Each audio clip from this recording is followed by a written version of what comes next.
With less than a month to the presidential election, the back and forth between the candidates and their supporters is making people sick, literally.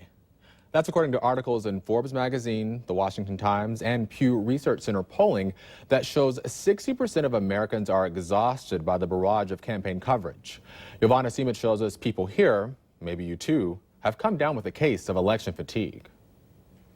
The 2016 presidential election has got the nation buzzing, and even those who don't normally pay attention to politics are weighing in. You have to pay attention so that you're informed, but you also have to take some of it with a grain of salt because it's sometimes exaggerated. If I were to watch it every day and keep up with every single day's activities, I would go insane. Doctors in a Pew Research Center poll say this year's election is a life stressor with serious physical effects. I don't know anyone that doesn't get frustrated when you talk about it. Any conversation I've had about the election always ends up at some point in shouting, which in my eyes is stress. People I spoke with say they are tired of the nominees' personal lives and bickering. The election in my eyes and everyone that I've spoken to has turned from choosing a candidate that we believe in to choosing someone that's better than the other. And what both candidates need to do is spend more time trying to resolve the problems our country is facing. There's problems with it is the issue, and it's that both of them need to spend more time on the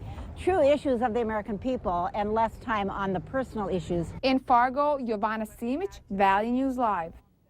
Polling numbers show 69% of Americans say they plan on voting in the presidential election. That's down from 76% in 2012 and 80% in 2008.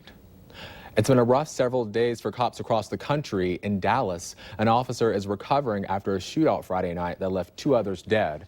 The officer, who was in plain clothes at the time, was investigating an unrelated property crime when a shooting unfolded in front of him. The officer was shot in the foot, but is expected to be okay. And in San Francisco last night, a police officer was shot and injured, leading to a massive manhunt before the suspected shooter was taken into custody. The injured officer was responding to a call when he was shot. No details are available on the officer's condition, but a statement from the San Francisco Peace Officers Association says they're praying he survives.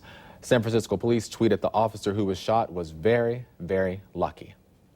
And out of Chicago just last night, brutal dash cam video has been released showing a man thought to be high on PCP punching and body slamming Chicago police officers as they try to handcuff him. Trina Orlando has this story. That's him? A dash cam captured this video as police approached the suspect walking on the sidewalk. I ain't playing with you, dude. I'm going to tase you in like 2 seconds. The suspect resists arrest even as police officers try to place him in handcuffs. Moments later, a scuffle breaks out. The suspect throwing punches before grabbing the female officer's hair and pulling her to the ground. A closer look shows her head bouncing off the ground. Police say so hard she was knocked unconscious. The body camera of another police officer arriving on scene shows as he tries to pull the suspect from the huddle. He's got to peel his head. He's not letting go. We're taking him. It's not working. Officers were eventually able to subdue the suspect, identified as 28-year-old Parta Huff of Maywood. Police say he slammed his car into a liquor store at Roosevelt and Cicero while high on PCP. Superintendent Eddie Johnson says the officer who was attacked at the scene thought she was going to die. She knew that she should shoot this guy, but she chose not to because she didn't want her family or the department to have to go through the scrutiny the next day. A thought apparently shared by others back at the scene. A couple months ago, you could have shot him. The female officer is still in the hospital. Huff's been charged with attempted murder of a police officer and aggravated battery to a police officer. He's being held without bond. Law enforcement in our area were lucky last night. Thief River Falls police arrested Michael Roy Nelson this morning, connecting him to the hours-long standoff in Thief River Falls that involved police, the Grand Forks SWAT team, and other law enforcement agencies. Police say Nelson was holed up in an apartment after 2 people called 911 and said they were choked and assaulted last night by a man. Nelson, in the Pennington County Jail, is expected to face charges for last night's events that put that area of Thief River Falls on lockdown.